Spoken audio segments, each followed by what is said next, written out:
lips look like Halle Berry. Hi lover girls, hi lover boys. It's Royalty Tea Room, and we're back with another recap of Drewski's Could Have Been Love. I am loving this show. It's not an addiction, but it's the next best thing. So let's get into it. The episode starts off with a summary of the episode. I kind of mentioned that in my last video. Like, I do value that he does that he just puts a summary of the episode instead of like, oh, what happened last time, because I just feel like a lot of the reality TV shows do that, and it's not overdone, it's just we've overseen it, if that's a word. It's redundant, I guess. But yeah, it starts off with them going on the bus to the club and Drewski is saying that Bambi keeps disgusting him, like spitting in his face. Her breath is all hot, etc. And it's like, I see it. I could have told you this from the beginning, but you didn't call me, so. I'm telling you, on your birthday. Spit right on my mouth just now. Yeah, my bad. Yeah, we're gonna talk this way now. You got me But yeah, that's like the whole bus ride. He's just saying like, dang, this bitch Bambi. So they get to the club and everyone looks like they're having a good time, but they're actually acting a fool. On top of the table turning up. CJ, that's my little elf. He my little elf helper. He getting a little too. They are on that Don Julio, acting a you know what. So yeah, the reasons why they were acting a fool. Country was apparently giving her numbers to random men, and we did see that on tape. She tried to say, "Oh, that didn't happen. We seen the footage. We know what you look like." You told me I was the only black dude you could with. Like, what do you mean that wasn't you? Drewski starts talking to some girl from the bar, some random apparently. Bambi is embarrassing them in the club, which, I mean, obviously, like, come on now. It's Bambi. Drewski left the club, and the girls are pointing the finger at Bambi because they feel like her embarrassment has made him not want to be around them, and I totally get that. I would dip. And we hear an audio of Drewski speaking with a random girl, the Moet girl, because she's talking about how she's called the Moet girl because where she's from, she went to a club and like threw a bunch of wands everywhere, some stuff. I don't know. It sounded a little fictitious, like from a magazine, but she goes to the master suite. So this Moet girl is now a cast member, and the girls are mad. They're heated. They figure out that he went home with her, and mind you, the producers named her Bae. I was like, Bae, that's a little assertive. Like, what? Yeah, and the ladies are mad about that. Excuse me, fake booty. Fake booty, how old are you? Fake booty is wild. Look at you. They invade her room like it's Bad Girls Club. A bunch of clowns, but I get it. It is a game show, survival of the fittest. Like, if you can't take it, you can always go back to your Moets. Everybody looking at her like, bitch, you not finna touch this little bitch. You not finna touch shorty. Like, why are you trying to fight a little baby? So the next day, Drewski drives up to the house and TT hops in the car first. He's like having interviews with the girls like one-on-one in the car. They start to talk about the dating scene in ATL and like what it's giving and what type of people are around, what type of people she know and he know. Been standing on business. Yeah. I've been standing on bitches. And at the same time this is happening, we get a special guest, Young Ma. No, I'm joking. Young M.A.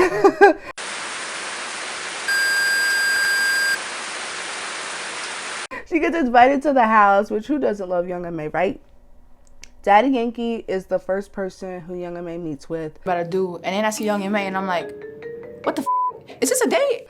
She said she never dated a dude before, and I can low-key believe her, but at the same time, I'd be a fool to believe her. Like, nah. It's kind of like you've probably ate lots of puss, but you've definitely had some of that hot dog. He thinks I'm lying. I'm getting tired of this shit. For real. T Grizz and Young M.A. meet up next. Young M.A. does not believe her when she says, quote, I'm tired of these itches and I'm trying to get with Drewski.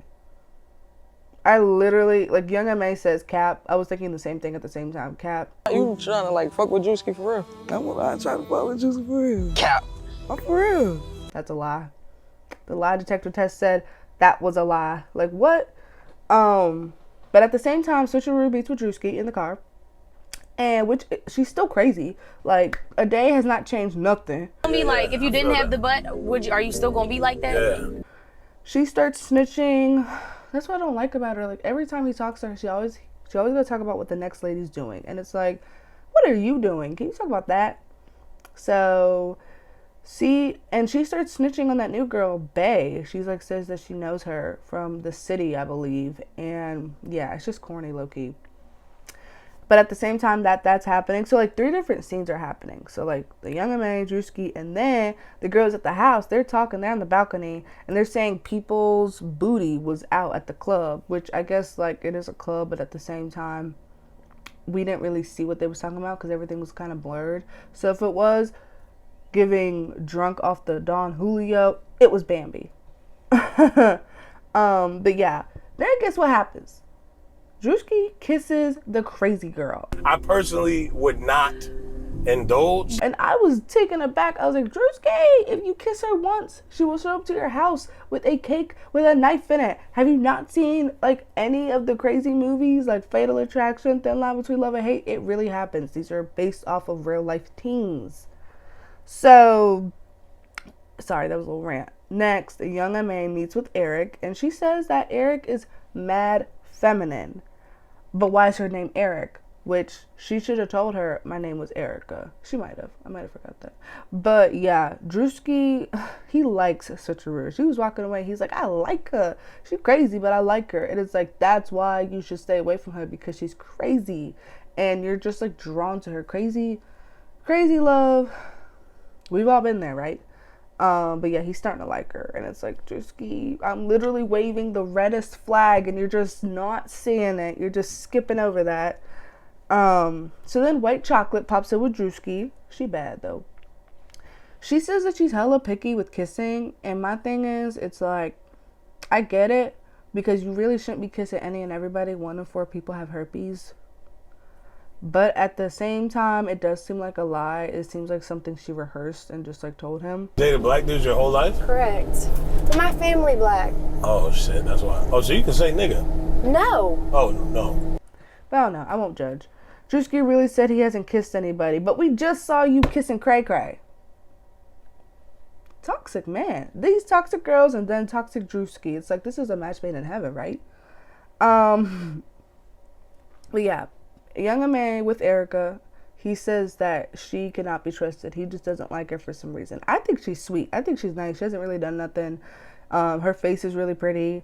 But yeah, at the same time, Drewski and White Cocoa over here talking about boiled egg on the puss wuss. And I was like, what? What are y'all talking about this? But yeah, apparently she's a nurse, which is really cool. It is giving Kim. And my true fans know which Kim I'm talking about. Oh, whoa, the ring didn't mean the thing. Young M.A. talks with Himothy. And I was getting the vibe that Himothy low-key likes Young M.A. He came up, he was like, what's up? What's up? I was like, ooh, you a little strong, don't you think? But yeah, Young M.A. thinks that Himothy's bland. I don't know, I kind of felt some type of tension going on. Anyways, the 3 big titty girls.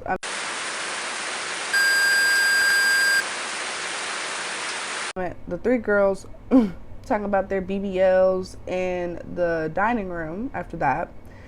And they go outside to show each other their nipples. I was like, okay. But there's no cameras outside, so they just wanted some privacy, which I totally get that after throwing booty in the club, right?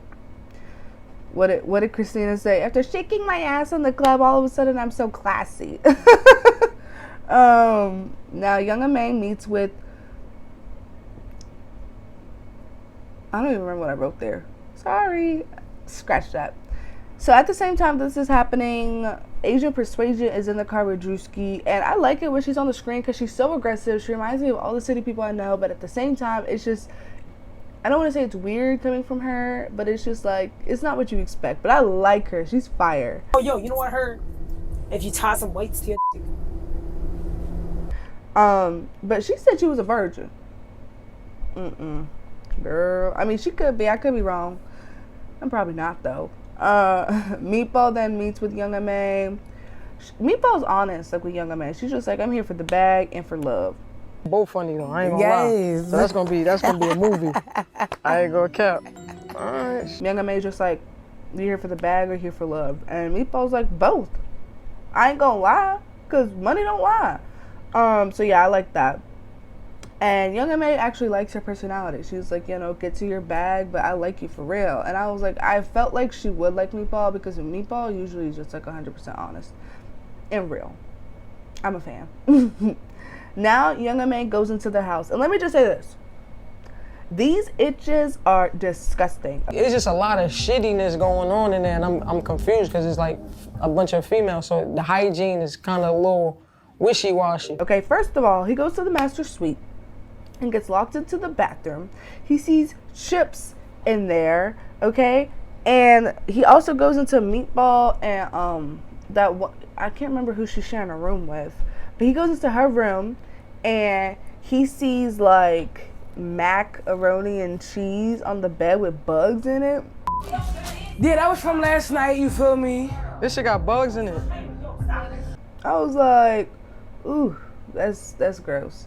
But yeah, it was filthy. I don't like sharing. I don't like living with like a bunch of people. No. So yeah, Drewski and Young M.A, they are talking about Young M.A going through the house, and she's just like, yeah, it smelled weird in there. Drewski's like, I gotta get down to the bottom of this. And it's There's a bunch of living there and smell like. It's like, yes, you do. There's a lot of females in here, and this should not be the case. Not saying a female can't be dirty, but 2016, But I guess that's what happens. So yeah, he goes into the house and he does a room check. He sees Meatball on the couch and he's just like, I'm sick of her. I'm sick of her with her Victoria's Secret panties. There's a bunch of living there and smell like. Meatball. I'm gonna keep real. Her pants sagging off her ass. She got 15-month-old Victoria's Secrets on, trying to hang on by the last little string limb. Get up! I was like, yo, you sleeping on the Victoria's Secret panties. They're cool. I like them. He finds condoms in Nugget's bag, which was too funny. He's like, what is these? I was like... She could fit in a fucking Magnum condom. I don't know how to fuck.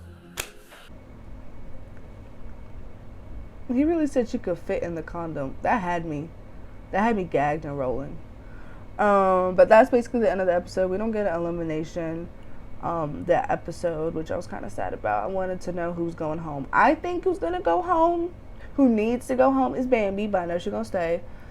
But probably one of the studs, probably Bree. No, she already went home. T Grizzy gotta go because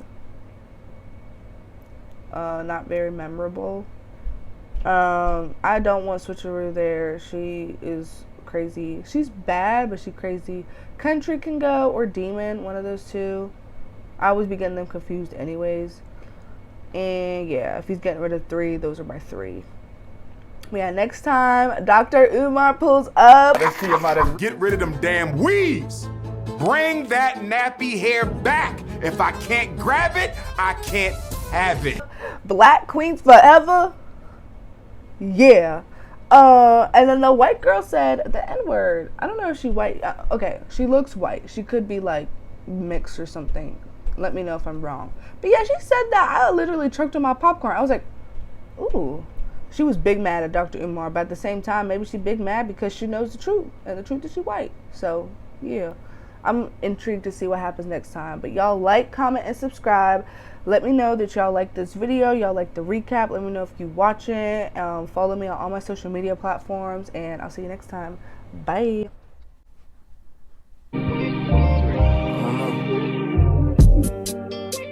My new bitch look like